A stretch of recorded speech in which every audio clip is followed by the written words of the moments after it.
ಭಾಗದಲ್ಲಿರ್ತಕ್ಕಂಥ ಶಾಂತಿ southern girls hostel ಈ ಆಸ್ತಿಯು ಕ್ರೈಸ್ತ ಸಮುದಾಯದ ಆಸ್ತಿಯಾಗಿರ್ತದೆ ಮತ್ತು ಹಿಂದೆ ಮಿಷನರಿಗಳು ಸ್ವತಂತ್ರ ಪೂರ್ವದಲ್ಲಿ ಮಿಷನರಿಗಳು ಇದನ್ನು ಖರೀದಿ ಮಾಡಿ ಕ್ರೈಸ್ತರ ಅಭಿವೃದ್ಧಿಗಾಗಿ ಏಳಿಗೆಗಾಗಿ ಮತ್ತು ಅವರ ಮಕ್ಕಳ ವಿದ್ಯಾಭ್ಯಾಸಕ್ಕಾಗಿ ಈ ಆಸ್ತಿಯನ್ನು ಖರೀದಿಸಲಾಗಿರ್ತದೆ.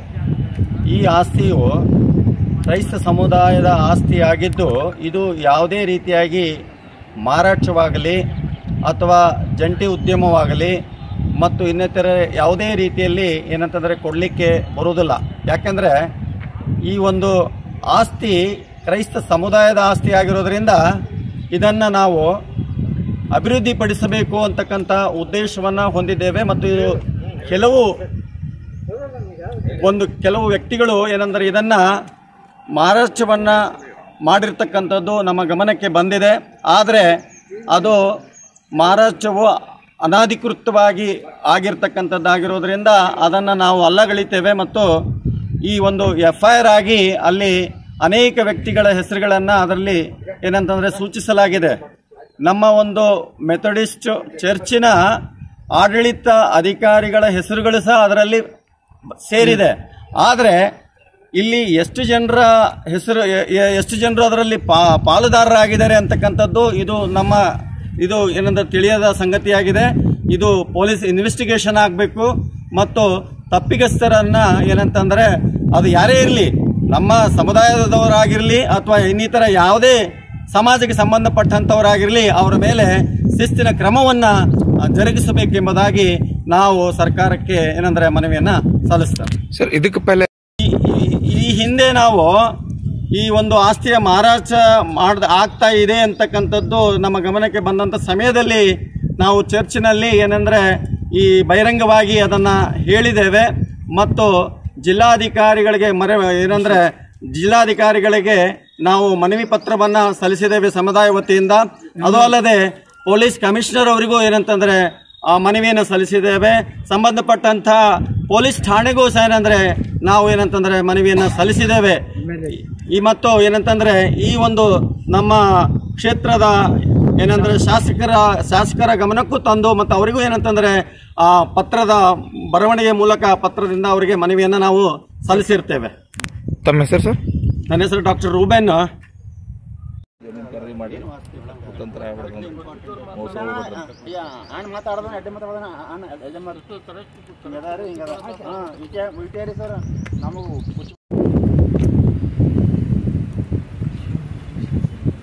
ನಾನು ಸಂಧ್ಯಾರಾಜ್ ಸಾಮ್ಯಲ್ ಅಂಥೇಳಿ ಕ್ರೈಸ್ಟ್ ಮೆಥಡಿಸ್ಟ್ ಚರ್ಚ್ ಗುಲ್ಬರ್ಗದ ಸದಸ್ಯರು. ನಾವು ಇವತ್ತು ನಮ್ಮ ಎಲ್ಲ ಸಭೆಕರ ಗುಲ್ಬರ್ಗ ಕ್ರಿಶ್ಚಿಯನ್ ಕಮ್ಯುನಿಟಿ ಪರವಾಗಿ ನಾವು ಇವತ್ತಿಗೆ ನಮ್ಮ ಶಾಂತಿ ಸದನ್ ಗರ್ಲ್ಸ್ ಹಾಸ್ಟೆಲಲ್ಲಿ ಬಂದು ಸೇರಿದ್ದೀವಿ. ಕಾರಣ ಏನಂದರೆ ಇದು ಪ್ರಾಪರ್ಟಿ ನಮ್ಮ ಮೆಥಡಿಸ್ಟ್ ಚರ್ಚಿಗೆ ಸಂಬಂಧಪಟ್ಟಿದ್ದು. ಇದು ನಮ್ಮ ವಿಶೇಷವಾಗಿ ಮಹಿಳೆಯರ ಅಭಿವೃದ್ಧಿ ಸಲುವಾಗಿ ಸಂಸ್ಥೆ. ಸೊ ಇದನ್ನು ನಮ್ಮ ಗಮನಕ್ಕೆ ಒಂದು ವಾರದ ಹಿಂದುಗಡೆ ನಮ್ಮ ಗಮನಕ್ಕೆ ಏನು ಬಂದಂದರೆ ಯಾರೋ ಒಬ್ಬರು ನಮ್ಮ ಗುಲ್ಬರ್ಗದ ಇಂಡಸ್ಟ್ರಿಯಲಿಸ್ಟ್ ಅವಿನಾಶ್ ಅಂಥೇಳಿ ಅವರು ಇದನ್ನು ಪರ್ಚೇಸ್ ಮಾಡಿದ್ದಾರೆ ಅಂಥೇಳಿ, ಅದು ಅವರಿಗೆ ಪರ್ಚೇಸ್ ಮಾಡಿದಾಗ ಫ್ರಾಡ್ ಆಗಿದೆ ಅಂಥೇಳಿ ಅವರು ಒಂದು FIR ಬುಕ್ ಮಾಡಿದ್ದಾರೆ, ಕೇಸ್ ಬುಕ್ ಮಾಡಿದ್ದಾರೆ.